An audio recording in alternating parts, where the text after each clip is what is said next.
నమస్తే అండి. ప్రస్తుతం చూస్తున్నారు కదా మన తెలంగాణ పరిపాలనా విధానం 6 గ్యారెంటీలు ఎక్కడవాయి అనే టాపిక్ పైన అయితే వస్తుంది. సమస్యల పైన అయితే కొన్ని పరిష్కారం చేసుకుంటూ ముందుకు వెళ్తుండ్రు. కానీ మొత్తము గ్యారంటీలు 6 గ్యారంటీలు అనేది కొంచెం టైం తీసుకొని చేస్తారు. కాకపోతే ఏంటంటే ఎవరికైనా ప్రభుత్వంలో ఎట్లుంటుంది అంటే సమస్య ఒకటి ఉంది అంటే కనీసం చెప్పుకోవడానికి ఒక అవకాశం అయితే ఉంది ఈ పార్టీకి సంబంధించిన ప్రభుత్వంలో. ఆ బీఆర్ఎస్లో అయితే మాత్రం ఆ అవకాశం లేకపోయింది.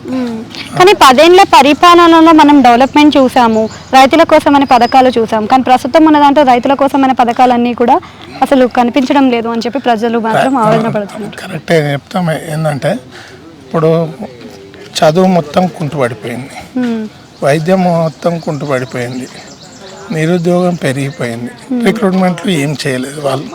ఈ గవర్నమెంట్లో ఏంటంటే ఆ గవర్నమెంట్లో పెట్టిన కనీసం ఎగ్జామ్స్ పెట్టి రిజల్ట్స్ పెండింగ్లో పెట్టినవన్నీ క్లియర్ చేసుకుంటూ అయితే వస్తున్నారు.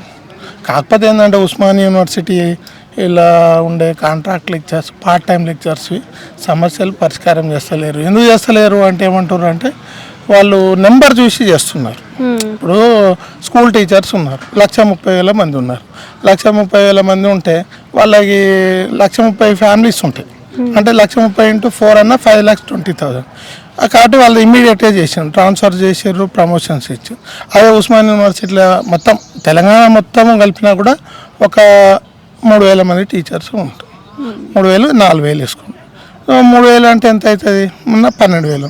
సో నెంబర్ తక్కువ ఉంది కాబట్టి వీళ్ళ సమస్యలు పరిష్కారం చేస్తలేరు, వీటికి ఫండింగ్ చేయట్లేదు, తర్వాత రిక్రూట్మెంట్ చేయట్లేదు. మరీ ముఖ్యంగా ఏంటంటే పార్ట్ టైం లెక్చర్స్ అయితే వాళ్ళకి 12 నెలలు పనిచేస్తే 6 నెలలు జీతం వస్తుంది.